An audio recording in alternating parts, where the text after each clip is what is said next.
Hi friends, welcome back to Khushvi's kitchen. Soya ಸೋಯಾ ಚಂಕ್ಸಿಂದ ಸುಕ್ಕ ಮಾಡೋದು ಹೇಗೆ ಅಂತ ಹೇಳ್ಕೊಡ್ತಾ ಇದ್ದೀನಿ. ಇದು ಮೊಸರನ್ನ ಜೊತೆ ಎಲ್ಲ ತುಂಬ ಚೆನ್ನಾಗಿರುತ್ತೆ. ಇದನ್ನು ಮಾಡೋದಕ್ಕೆ ಮೊದಲು ಒಂದು ಪ್ಯಾನ್ಗೆ ಅರ್ಧ ಸ್ಪೂನ್ ಜೀರಿಗೆ, ಅರ್ಧ ಸ್ಪೂನ್ ಮೆಣಸು, 2 ಏಲಕ್ಕಿ ಮತ್ತು ಒಂದು 2-3 ಚಕ್ಕೆ, ಒಂದು 10 ಲವಂಗ ಮತ್ತು 1 ಸ್ಪೂನಷ್ಟು ಸೋಂಪು, 3 ಒಣಮೆಣಸಿನ್ಕಾಯಿ ಮತ್ತು 1 ಪಲಾವ್ ಎಲೆ ಇಷ್ಟನ್ನು ಮಿಕ್ಸಿ ಜಾರಿಗೆ ಹಾಕಿ ಡ್ರೈ ರೋಸ್ಟ್ ಮಾಡ್ಕೊತಾ ಇದ್ದೀನಿ. ನಾವು ಧನಿಯಾ ಕಾಳು ಇದ್ದರೆ ಇದನ್ನು ರೋಸ್ಟ್ ಮಾಡಿ ಹಾಕ್ಕೋಬೋದು. ಧನಿಯಾ ಕಾಳು ಇಲ್ಲ ಅಂತಂದರೆ ಧನಿಯಾ ಪುಡಿನೇ 1 ಸ್ಪೂನ್ ಹಾಕಿ ನೀಟಾಗಿ ಗ್ರೈಂಡ್ ಮಾಡ್ಕೋಬೇಕು.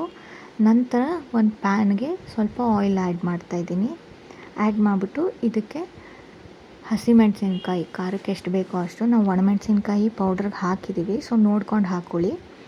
ಮತ್ತು 1 ಸಣ್ಣಗೆ ಕಟ್ ಮಾಡ್ಕೊಂಡಿರೋ ಅಂಥ ಆನಿಯನ್ ಮತ್ತು ಸ್ವಲ್ಪ ಕರಿಬೇವಿನ ಸೊಪ್ಪು ಇಷ್ಟನ್ನು ಹಾಕಿ ಚೆನ್ನಾಗಿ ಫ್ರೈ ಮಾಡ್ಕೋಬೇಕು. ಇದು ಗೋಲ್ಡನ್ ಬ್ರೌನ್ ಆಗೋವರೆಗೂ ಚೆನ್ನಾಗಿ ಫ್ರೈ ಮಾಡ್ಕೊಳ್ಳಿ.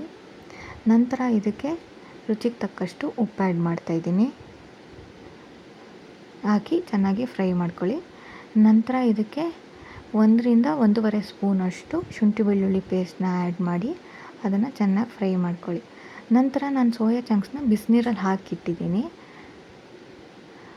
ನಂತರ ಅದನ್ನು ನೀಟಾಗಿ ಈ ಥರ ಡ್ರೈ ಮಾಡಿಕೊಂಡು, ಅಂದರೆ ನೀರೆಲ್ಲ ಸ್ಕ್ವೀಸ್ ಮಾಡಿ ನೀಟಾಗಿ ಈ ಪ್ಯಾನ್ಗೆ ಆ್ಯಡ್ ಮಾಡಬೇಕು. ಆನಿಯನ್ ಫ್ರೈ ಮಾಡಿದ್ವಲ್ಲ ಅದಕ್ಕೆ ಆ್ಯಡ್ ಮಾಡಬೇಕು. ಆ್ಯಡ್ ಮಾಡಿ ಒಂದು 5 ಮಿನಿಟ್ಸ್ ಅಷ್ಟು ನೀಟಾಗಿ ಇದನ್ನು ಹಿಂಗೆ ಫ್ರೈ ಮಾಡ್ಕೋಬೇಕು. ನೋಡಿ, ಚೆನ್ನಾಗಿ ಫ್ರೈ ಮಾಡ್ಕೋಬೇಕು. ಇದಕ್ಕೆ 1/2 ಗ್ಲಾಸಷ್ಟು ವಾಟರ್ ನೋಡಿ ಹಾಕಿ, ನಂತರ ನಾವೇನು ಪೌಡ್ರ್ ಮಾಡ್ಕೊಂಡಿದ್ವಲ್ಲ ಸುಕ್ಕ ಪೌಡರು, ಅದನ್ನು ಆ್ಯಡ್ ಮಾಡ್ತಾಯಿದ್ದೀನಿ. ಇಲ್ಲಿ ಆ್ಯಡ್ ಮಾಡಿ ಚೆನ್ನಾಗಿ ಮಿಕ್ಸ್ ಮಾಡ್ಕೋಬೇಕು.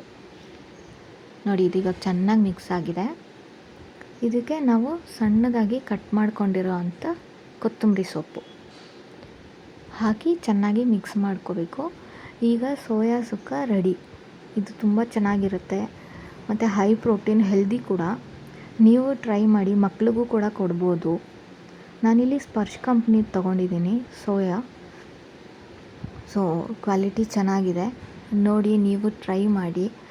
ನನಗೆ ಹೇಗೆ ಬಂತು ಅಂತ ಕಮೆಂಟಲ್ಲಿ ತಿಳಿಸಿ. ನಮ್ಮ ಚಾನಲ್ ಸಬ್ಸ್ಕ್ರೈಬ್ ಮಾಡ್ಕೊಳ್ಳಿ. ಇನ್ನಷ್ಟು ವೆರೈಟೀಸ್ ಆಫ್ ಡಿಶಸ್ನ ಅಪ್ಲೋಡ್ ಮಾಡ್ತೀನಿ. Thank you.